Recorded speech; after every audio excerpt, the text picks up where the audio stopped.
Now, the greatest radio shows of all time.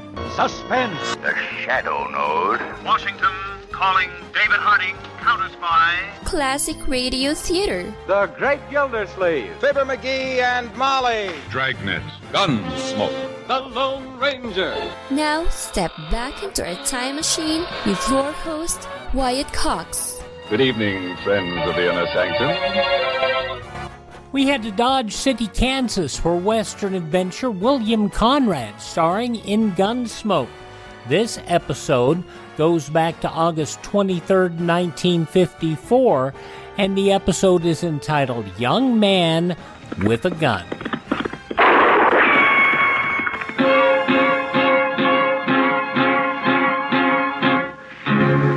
Gunsmoke. Around Dodge City and in the territory on West, there's just one way to handle the killers and the spoilers, and that's with a U.S. Marshal and the smell of Gunsmoke.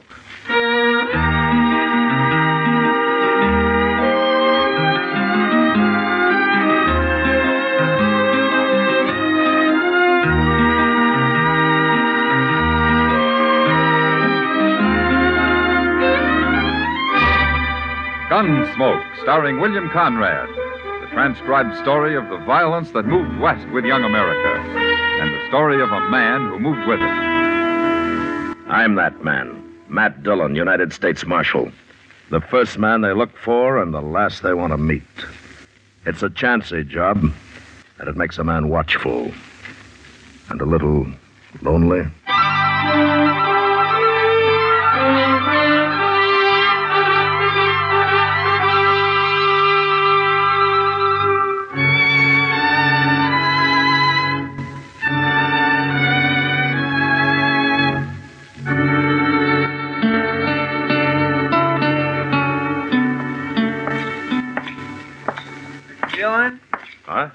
Dillon, you headed for the depot? Oh, no, I'm not, Chester. I'm looking for a cup of coffee.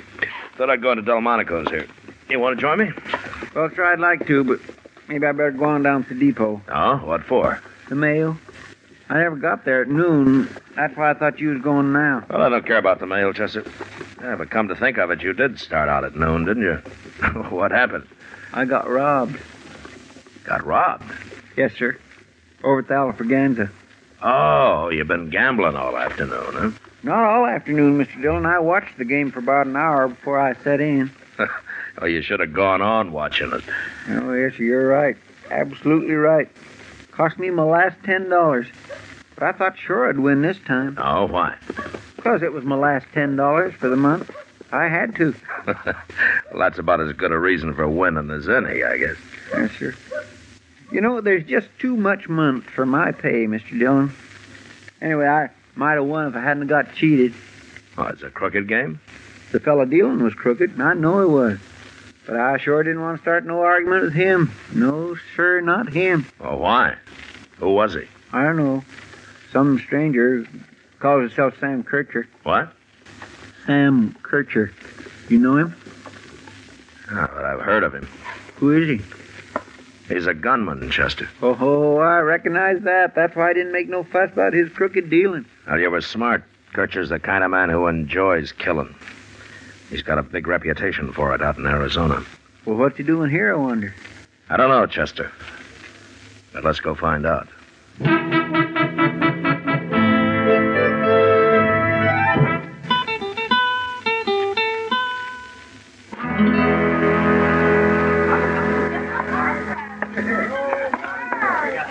That's him, Mr. Dillon. Just getting up from the table over there. I guess the game's finished. Funny you'd tell you his name, Chester. A man like that usually doesn't talk so much. No, sir, but I didn't think nothing about it at the time. He's coming over here at the bar, Mr. Dillon. Yeah. Glass of whiskey, bartender.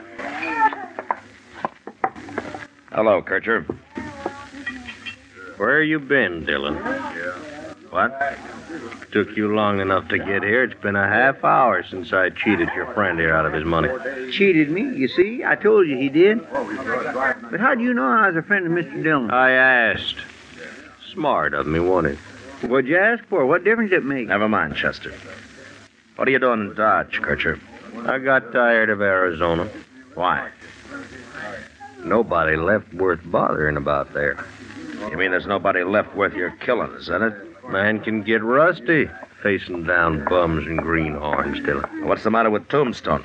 Wyatt Earp wrote me it's a lively town these days. Oh, too many of them Earps. And they got Doc Halliday with them, too. Man, be a fool to ride into that camp. Well, you draw a line somewhere, don't you? One man at a time's good enough for me, Dillon. I ain't greedy. Now, you're kind of greedy about money. What do you mean? You admitted cheating Chester out of his $10. I had a reason for that, Dillon. How did you? Yes. He was hanging around watching the game, and I found out who he was. So when he sat down, I took him. I can deal faster than that. I wanted him to know and run tell you about it. Why? I wanted to meet you, Dillon. Always like to get to know the leading citizens of a place.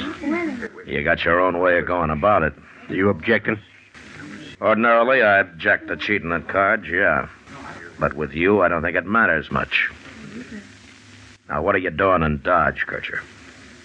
I was nearby, up in Colorado. I heard about you there, Dillon. You've got quite a reputation. I'm a lawman, Kertcher, not a gunman. I don't care about my reputation. I do. Nah. You came here to kill me, huh? That's what I came for, Dillon. Kertcher, I'm going to tell you something. What? Men like you are as useless as wolves. I hate every one of your kind. And that'll make it easier for you to fight me, Dillon. I'll meet you out in the plaza, sundown tomorrow.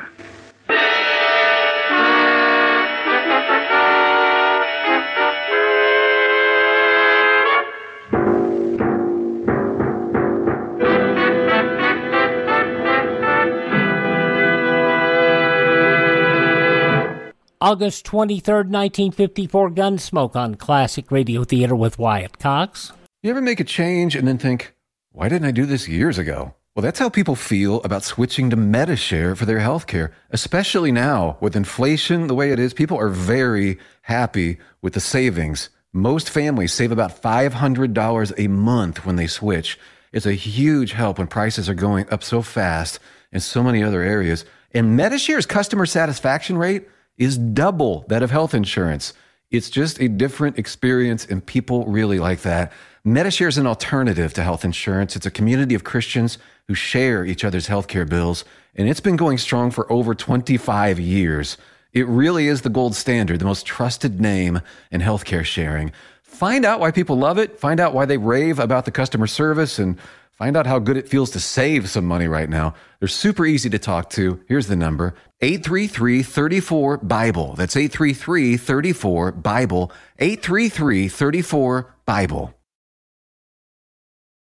Thank you for tuning in to Classic Radio Theater with Wyatt Cox. Now more of Gunsmoke, starring William Conrad, the young man with a gun. August 23rd, 1954.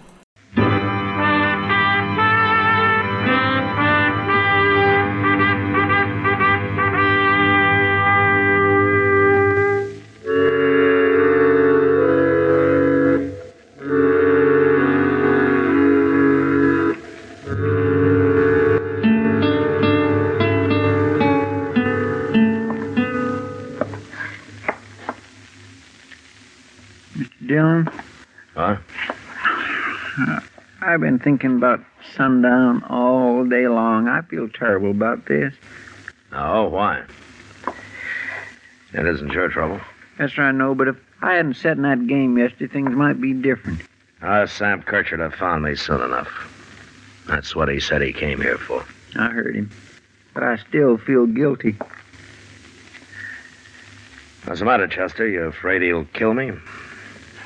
Is he really good? Well, he's beat a lot of men. You're going to fight him, ain't you? Yeah, that's the worst part of this job, Chester, having men like Sam Kertcher come around looking for another notch on his gun. There's nothing I can do about it. Well, you don't have to fight him, Mr. Dillon. No, I don't. I could avoid it. How? Run away? Oh.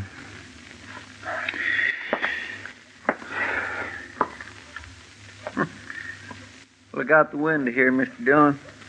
The plaza's plumb deserted. Sure. Guess the word's got around. Mr. Dillon, Yeah, what? he's coming. Sam Kertcher. Walking across the plaza.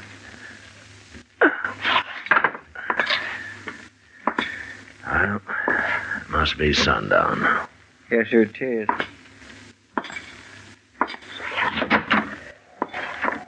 Don't come out the door, Chester, or you'll be behind me. I'm only going as far as the boardwalk. I won't. I'll stay right here. But if anything happens, then I'm coming out, by golly. Don't be a fool.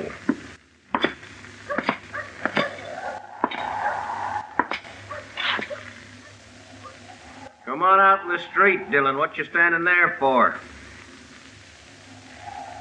the matter with you? You scared?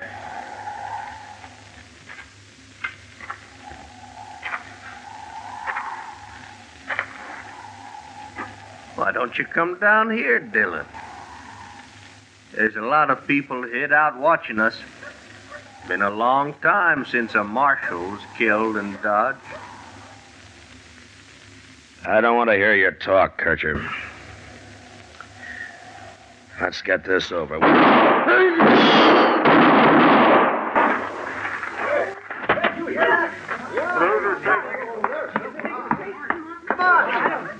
You did it, Mr. Dillon.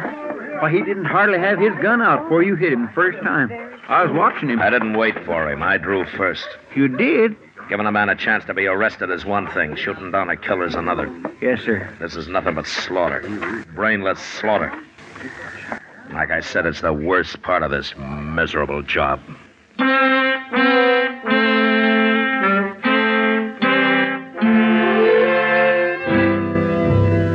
I guess it helped, ridding the country of a man like Sam Kertcher. Shooting him down, killing him. But the trouble was that it made you feel like a part of his own senselessness when you did it. And everybody congratulating you afterwards and looking up to you. It didn't help any. That's one thing that got men like Kertcher started off wrong in the first place. All the talk, all the admiration for gunfighters. Like with a kid I met at the Texas Trail one night a couple of months later. He was sitting with Kitty when I came in.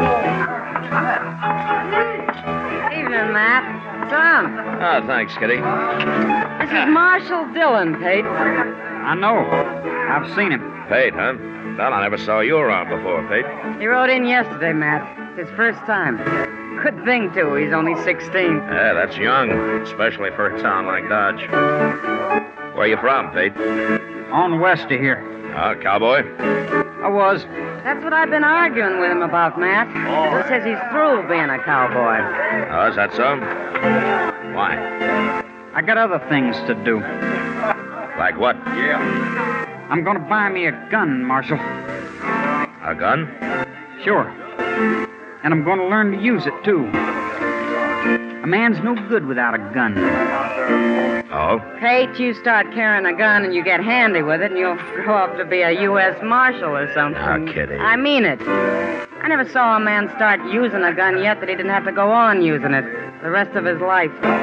However long that is. Tell me something, Peyt. What, gave you this idea? What's wrong with it? Everybody carries a gun. Of course, everybody can't use them real good. But I'll learn. I'll get good. Good as you are, Marshal. Oh? Sure. Maybe even better. Who knows? That's what I mean. It all leads to nothing but getting killed. Who cares how good you are with a gun? There's always somebody better. She's right, Peyt. Why don't you forget about this and go find yourself a job out in the country somewhere and go to work, huh? I'm gonna have to, Marshal. I'm plumb broke right now. Oh, good. That's fine. You know anybody around here? Nope. Well, look, I'll tell you. Emmett Bowers is due in town tomorrow. He runs a big outfit, and he can always use an extra hand. You meet me in the lobby of the Dodge House tomorrow morning, and, well, we'll have a talk with him. Okay. I better be going now. I gotta find me a place to sleep. Oh, Peyt. Here's $1. You can pay me back later. No. No, I couldn't take it. No, thanks. Good night. Good night, Kitty. So long, Peyt. Good night. He's got a lot of pride, that kid. Yeah. But it's mostly the wrong kind. Maybe. Well, he'll probably forget about this gunfighting business once he's back out in the country where he belongs. Well, I hope so. There are enough gunmen around already. Oh, Peyt's all right. Don't worry about him. No, I won't, Kitty. Unless he comes back someday.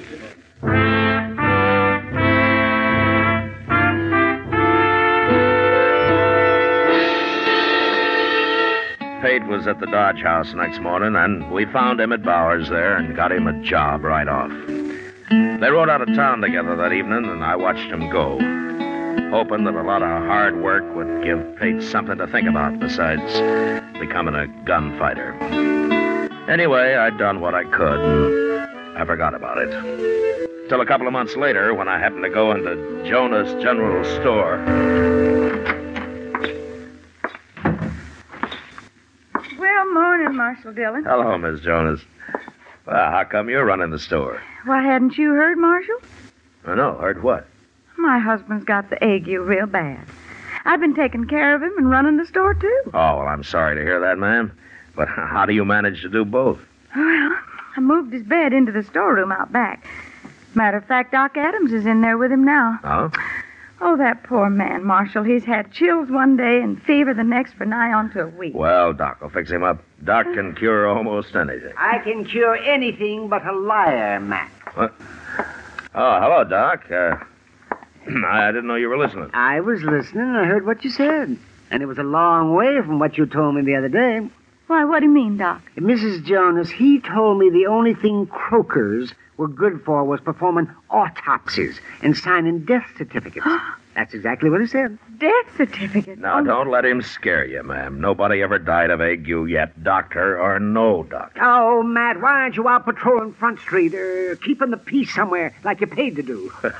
Man can't work all the time, Doc. Oh, we can. Yes, well, I'll just remember that the next time you come hounding me out of bed in the middle of the night to patch up some bad man that you've just torn apart. When you're through here, I'll buy you a glass of beer, Doc. It's awful hot today. Yeah, I don't mind the heat. I'll take you up on it, though. Just say, Mrs. Jonas, if your husband complains about his ears roaring, it's the quinine I gave him. So just you don't worry about it. Oh, all right. Marshal. Well, hello, Peyt. How are you? I'm okay. Oh, Peyt, you know Miss Jonas here? Ma'am? Hello, Peyt. And Doc Adams. Howdy do. Doc? Peyt's been riding for Emmett Bowers the last couple of months. Oh, that's fine. Emmett's a good boss, I've always heard. He's all right. They treating you okay out there? It's like any other job punching cows, Marshal. Short grub and long hours. Yeah, sure. Oh, what you doing in town? Did you come in with Emmett? No. I come in alone. Oh? You, didn't quit, did you? I quit. I drew my time last night. Yeah, I was afraid so. Ma'am? Mm-hmm. I want me a 6-gun and a holster and a belt. And all the ammunition the rest of my money will buy. Well, now, son, ain't you a little young to be carrying a gun? I'm 16. And if I'm old enough to do a man's work, I guess I'm old enough to live like a man. Live like a man? You mean die like one, don't you, young fella? I ain't afraid to die. I don't know. I've dug bullets out of all kinds of men, young and old. And no matter how they talk, every one of them's been afraid. I get good enough, I'll do the killing. If I'm given a decent chance. Peyt, tell me something. How'd you get started on all this in the first place? I don't mind telling you, Marshal. Now. Now? Now I got money for a gun, and I can start practicing. Oh, wait a minute. Is there some particular man you're after? Is that it? Yeah. That's it, Marshal. Well, who is he? You. Me? I'm going to fight you, Marshal. And I'm going to kill you if I can. Well, why? I never saw you before in my life till you came here. Peyt's my first name, Marshal. So? My last name's Kertcher. I heard about how you shot my brother, so I come here to take his place. Peyt, Sam Kertcher was nothing but a killer. He was no good. You drew first on him. What difference does it make? Your brother came after me for only one reason, to kill me so he could be a big man. You think I'm going to take a chance being killed for anything as brainless as that? There's rules to gunfighting, Marshal. He wasn't ready to draw. Where'd you get all these crazy ideas, kid? Who taught you that killing people is a game of some sort? My brother told me all about it a long time ago. Yeah, sure.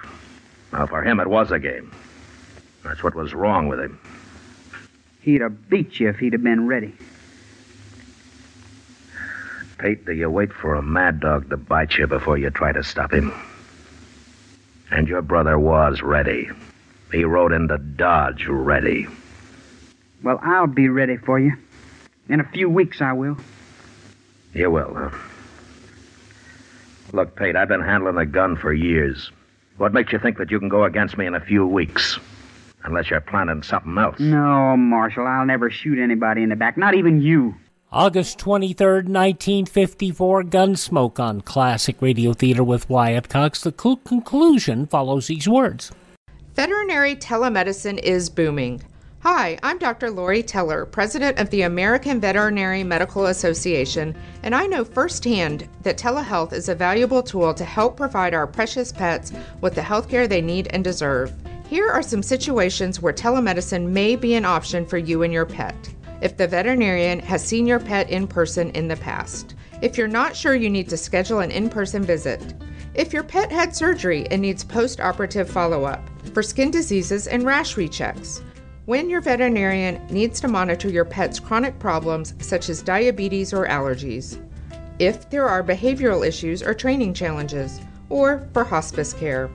It's always good to have your session in a quiet place with good lighting. If you're not sure if you should set up a telehealth session, call your veterinarian and they'll let you know. To learn more, check out avma.org/telehealth. avma.org/telehealth.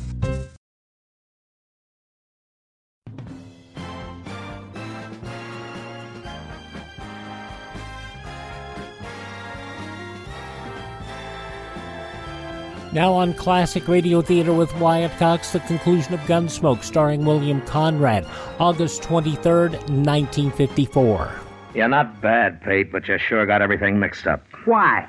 Because I'm only 16? You see what I can do, Marshal. You see. Well, what if I won't draw on you? I'll kill you anyway. Like you say, what difference does it make? All right. If you're gonna act like your brother, I'll treat you like your brother. And when you come gunning for me, I'll shoot you down as fast as I did him. So go ahead and practice. Practice all you like. But when you face me, I'll have 3 bullets in you before you clear your holster. I don't care how old you are.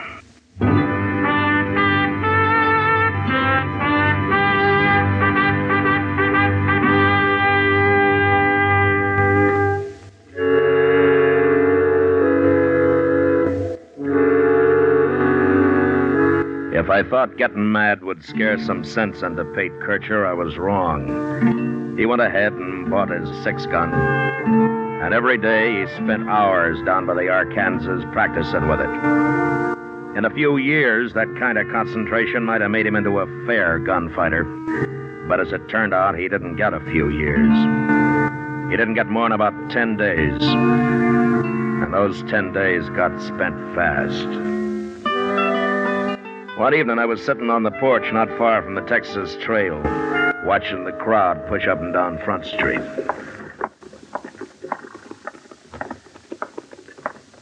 Oh, hello, Marshal. Hello, John.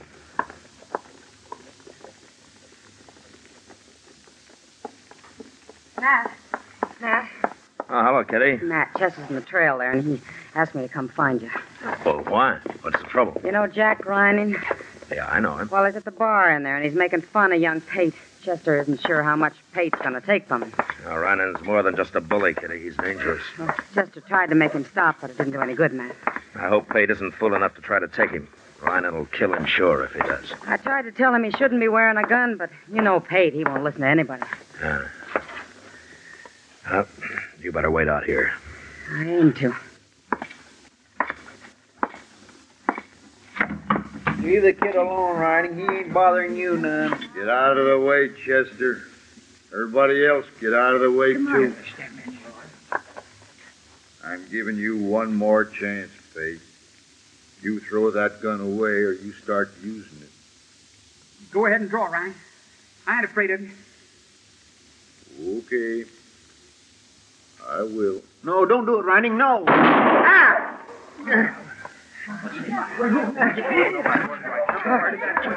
All right, shut up, everybody. My hand.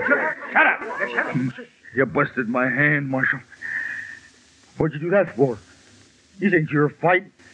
It's like shooting a man in the back. You ruined my hand. You were about to murder this boy, Ryan, and I should have shot you in the head. Now go on over to Doc's if your hand bothers you. It bothers me. It's smashed. Good. I wonder how many lives that's going to save. Now go on, get out of here. I'm going. You ruined me, that's what you've done. We'll see about this. Well, he'd have killed him, sure, Mr. Dillon. Peyt never even got his gun out. That's true, I didn't. I kind of froze. I don't know why. Peyt, Jack Ryan's the same kind of man your brother was, always looking to kill somebody. And if you still think it's a game of some kind, go on wearing that gun. And when the time comes, I'll see you buried with it. But that's all I'll do for you. All right, come on, Chester, let's get out of here. Yes, sir. Yeah, Marshal, wait a minute. Marshal? Yeah. You saved my life just now. He sure did. One more second, you'd have had a bullet clean through you. I know that. But I don't understand. What don't you understand? Well, you could have let him kill me, and then I wouldn't be after you no more, would I? Not dead, you wouldn't. But you saved the life of a man who sworn to kill you, Marshal. Yeah, that's right. Well, why'd you do it? Because you didn't have a chance with him, Peyt. Not a chance. I'm kind of confused, Marshal. You are? I sure am. Well, it's about time. And maybe you'll figure it out now, Peyt, if you give yourself half a chance. Marshal, I always could think better when I'm riding a horse. I'm going back to my job. Good. I'm glad to hear that, Peyt. Would you do me a favor? Sure. Well, punching cows will keep me so busy I won't have time to practice much. Would you hold on to my gun for me? What? Here. Yeah, sure I will, Peyt. Sure I will. I'll keep it for you. For a long time, I hope.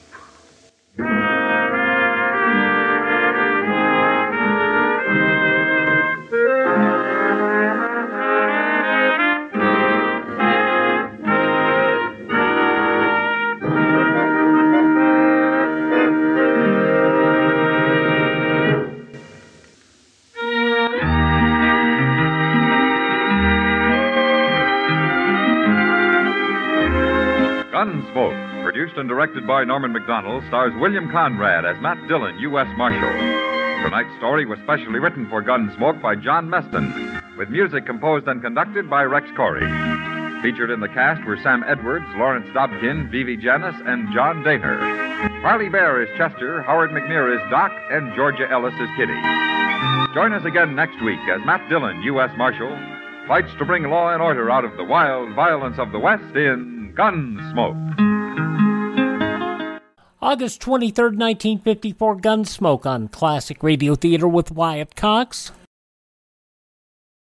Now on Classic Radio Theater with Wyatt Cox, an episode of the West Coast program Chandu the Magician. It was originally broadcast August 23rd, 1948.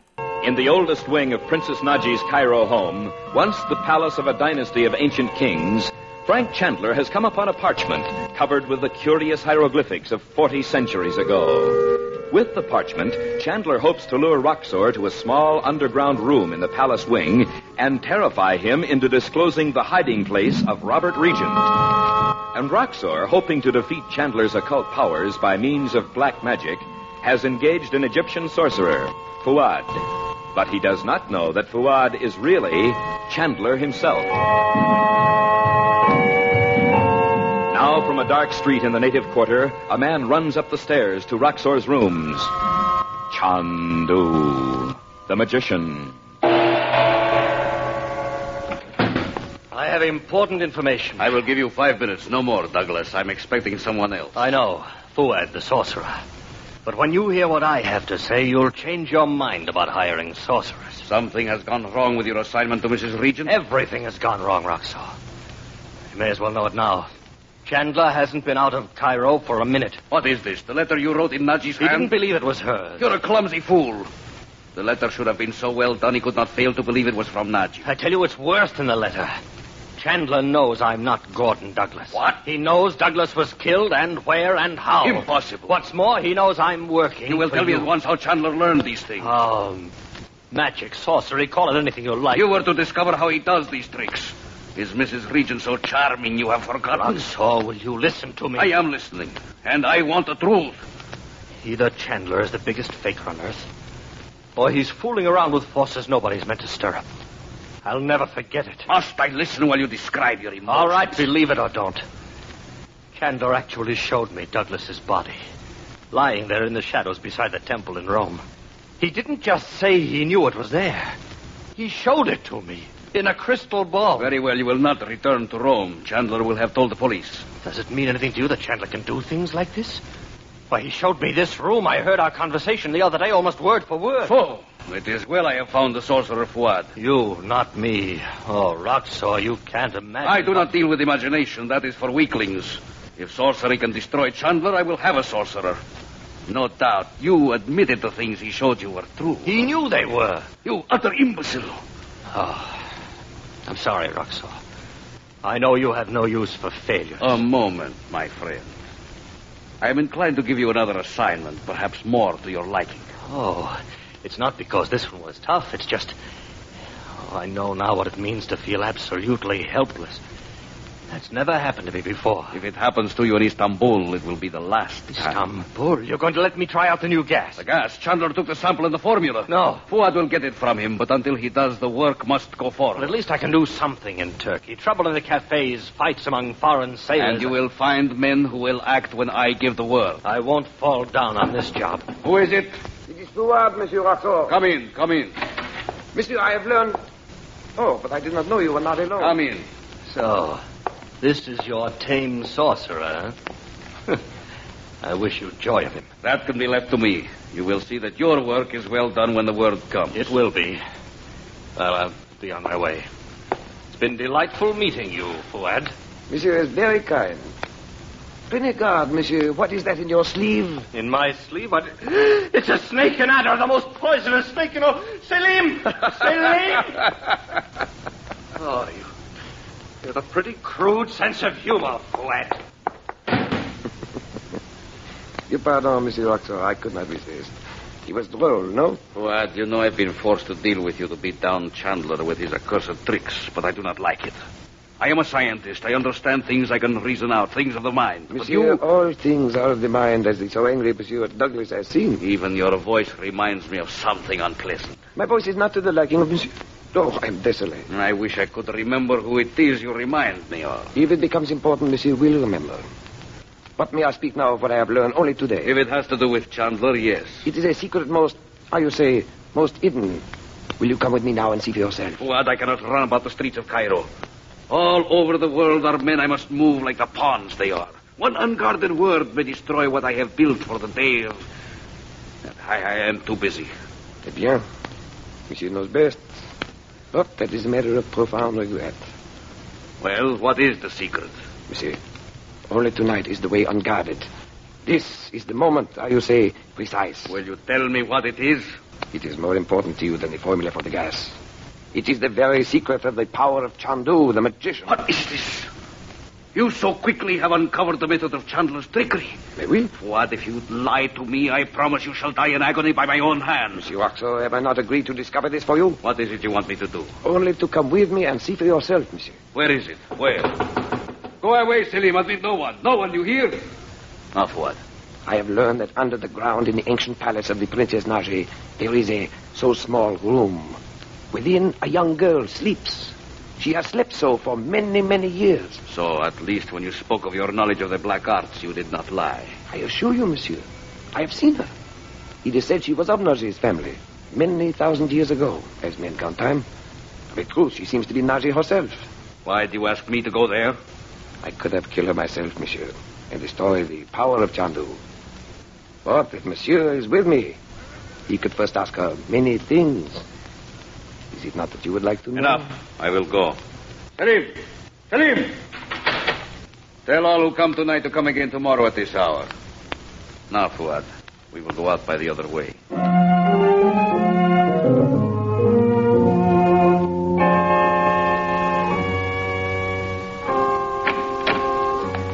We enter here, monsieur. When we are inside, we may speak aloud. No one comes tonight. If you have led me into a trap, I will have you killed. Monsieur, so untrusting. I have waited long to arrive at a plan to injure Naji. Ah, how I hate her. You know Naji works with Chand. You have loved her and she has refused you for him.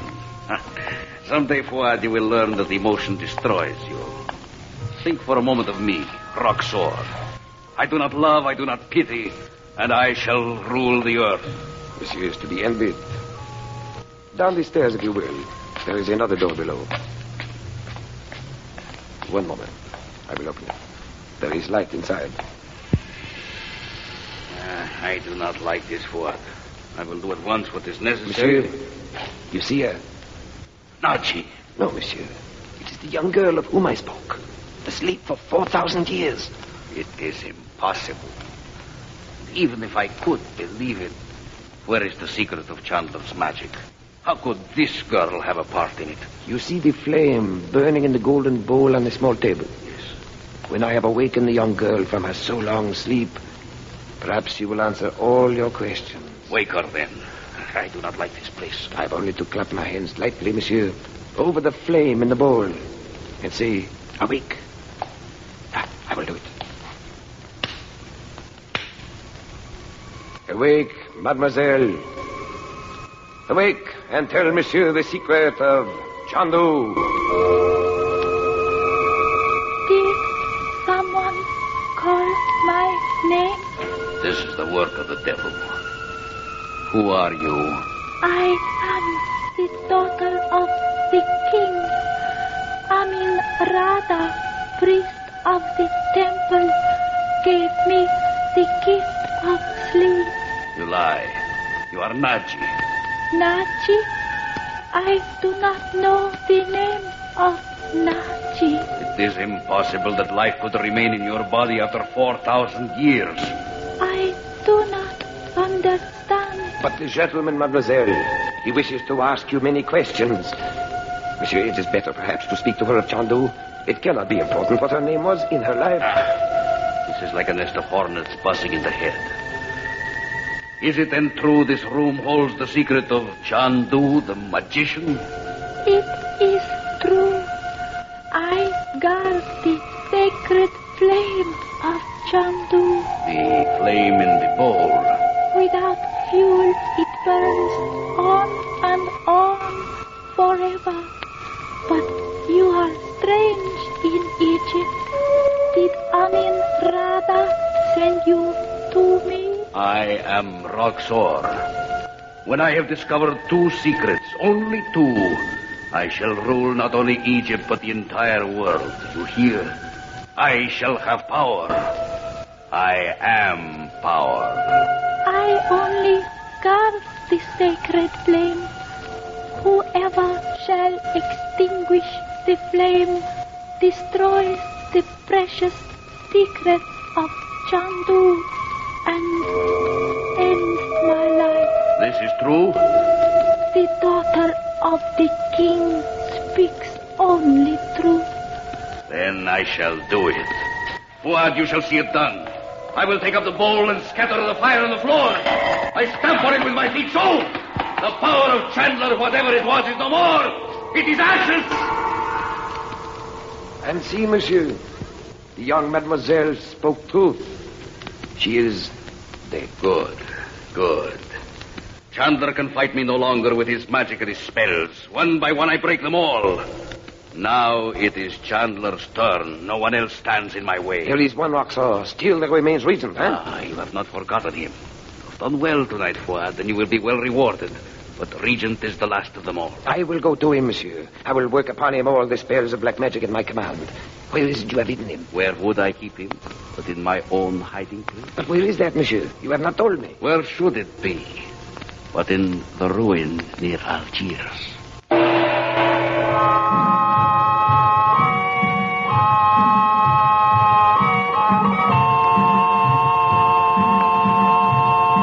Before we bring to a close our drama tonight, may we say one brief word about White King soap for summer wash days.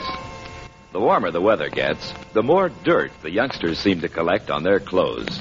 And that is when you need the wash day help of White King in your washing machine more than ever.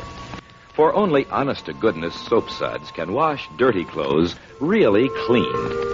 And if you think that everything that comes in boxes is soap, or if you think all soaps are pretty much alike, we suggest you try White King. You will find that everything, from cowboy jeans to bright, pretty cottons, from bath towels to work clothes, comes out fresh and clean when washed in White King suds. White King washes off the surface dirt and washes out the hidden dirt, the deep down dirt you cannot see. Try White King in your washing machine, won't you? Know what you'll say? You'll say this: I love White King.